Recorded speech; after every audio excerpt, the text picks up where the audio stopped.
Here today our next topic is battery.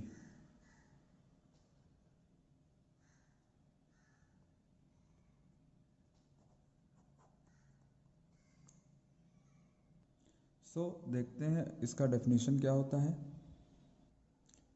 Battery is an arrangement that creates a constant potential difference. Battery एक ऐसा arrangement होता है जो कि एक कांस्टेंट पोटेंशियल डिफरेंस क्रिएट करता है. कैसे? मान लेते हैं हमारे पास एक ये बैटरी है. अब बैटरी में दो टर्मिनल होते हैं. एक आप जानते हो पॉजिटिव और दूसरे को क्या बोला जाता है? नेगेटिव. ये नेगेटिव टर्मिनल हमेशा किस में होता है? लो पोटेंशियल में होता है. इस पॉइंट को दे देते हैं बी नेम और इसको ए. और पॉजिटिव, जैसे कि पॉजिटिव है तो इसको क्या कहेंगे? हाई पोटेंशियल है.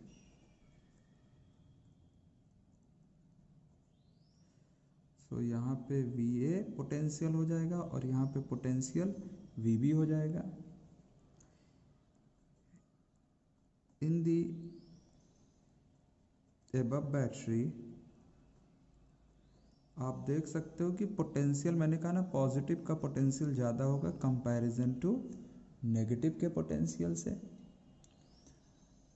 इसी का जो डिफरेंस निकलेगा वो कितना निकलेगा? अगर वी ए वी बी से ज़्यादा है V is the difference between V A और वी बी.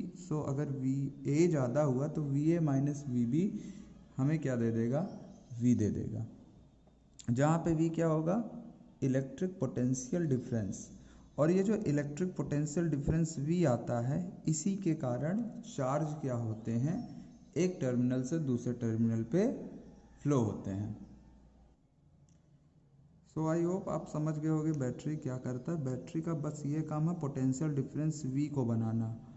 अगर if V is equal to क्या हो जाए? जीरो हो जाए, at that time no current will be flow in the circuit. अगर इलेक्ट्रिक पोटेंशियल क्या हो जाएगा? जीरो हो जाएगा तो कोई करंट सर्किट में फ्लो नहीं होगा. इसका मतलब V का वैल्यू कुछ होना बहुत ज़रूरी है. अगर इसकी वैल्यू जीरो होती है तो कोई करंट फ्लो नहीं होगा. VA और VB क्या माना जाएगा? बराबर माना जाएगा. किसी भी बैटरी के इलेक्ट्रिक पोटेंशियल डिफरेंस को हम किससे मेजर करते हैं? वोल्ट मीटर से. Potential difference between 2 point across a conductor is measured by using volt meter. तो वोल्ट मीटर एक ऐसा डिवाइस है जो कि क्या मेजर करता है? पोटेंशियल डिफरेंस को मेजर करता है. तो this is all about battery. अब नेक्स्ट टॉपिक है हमारा फ्लो ऑफ इलेक्ट्रिक करंट. जैसा कि आप जानते हो कि कंडक्टर वो सब्सटेंस होते हैं जो कि चार्ज को अलाउ करते हैं किसी मेटल में फ्लो होने के लिए या कंडक्टर में फ्लो होने के लिए. मतलब जो अपने में चार्ज को अलाउ करे फ्लो होने के लिए उसे कहते हैं कंडक्टर. अब यहाँ फ्लो ऑफ इलेक्ट्रिक करंट को समझते हैं. उसके लिए मैं आपको बता दूं कंडक्टर किसे कहते हैं. The substance which allow the flow of charge through it. जो अपने थ्रू क्या करते हैं? चार्ज को फ्लो होने देते हैं, वो क्या कहलाते हैं? कंडक्टर कहलाते हैं. अब यहाँ पे एक चीज़ आपको समझना है कि इंसुलेटर में भी चार्ज आ सकता है लेकिन वो मोशन नहीं कर सकता.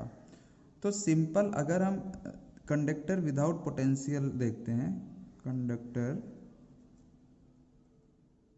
विदाउट पीडी मतलब पोटेंशियल डिफरेंस के बिना कंडक्टर के अंदर चार्ज क्या होता है. देखिए कंडक्टर के अंदर इलेक्ट्रॉन इधर से उधर मोशन करता है रैंडम डायरेक्शन में. मान लेते हैं यहाँ पे एक इलेक्ट्रॉन है तो ये इलेक्ट्रॉन इधर उधर ऐसे मोशन करते रहेगा.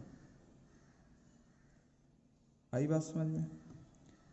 ऐसे जितने भी इलेक्ट्रॉन हैं, अगर दूसरा इलेक्ट्रॉन है तो वो भी रैंडमली किसी भी तरफ जा सकता है।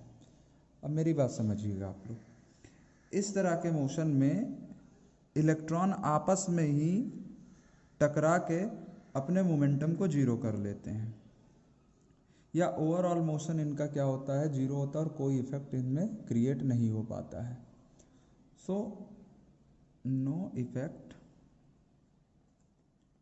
Is generate. सो अगर पोटेंशियल डिफरेंस नहीं अप्लाई करते हैं तो इलेक्ट्रॉन के इस तरह से रैंडम मोशन होने की वजह से कोई इफेक्ट जनरेट नहीं होता है। But what happen, conductor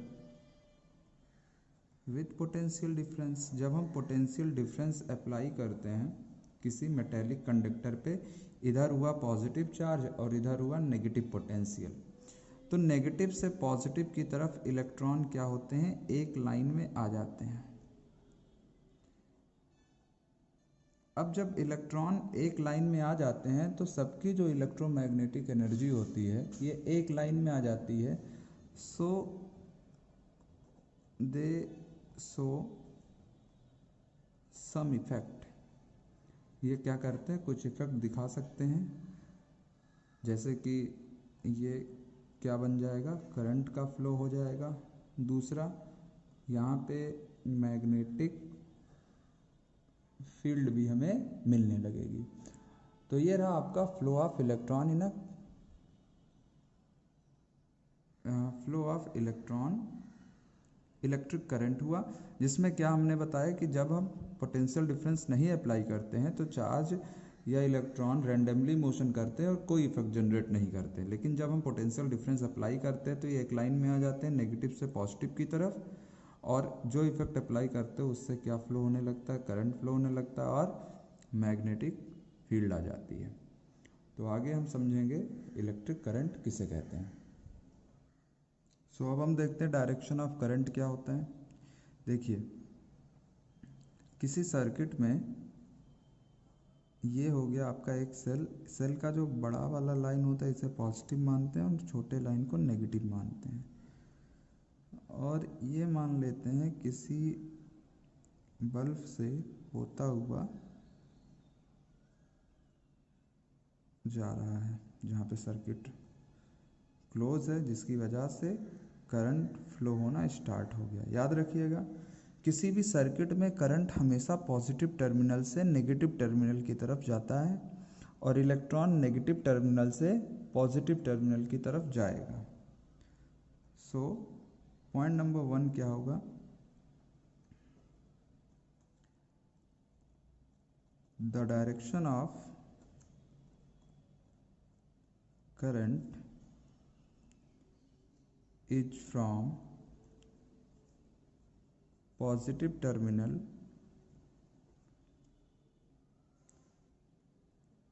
to negative terminal of a cell, and the direction of motion of electron is always opposite to the direction of motion of current। मतलब positive terminal से negative terminal की तरफ कौन flow होता है, positive terminal से negative terminal की तरफ करंट फ्लो होता है, और नेगेटिव टर्मिनल से पॉजिटिव टर्मिनल की तरफ कौन चलता है, इलेक्ट्रॉन चलता है।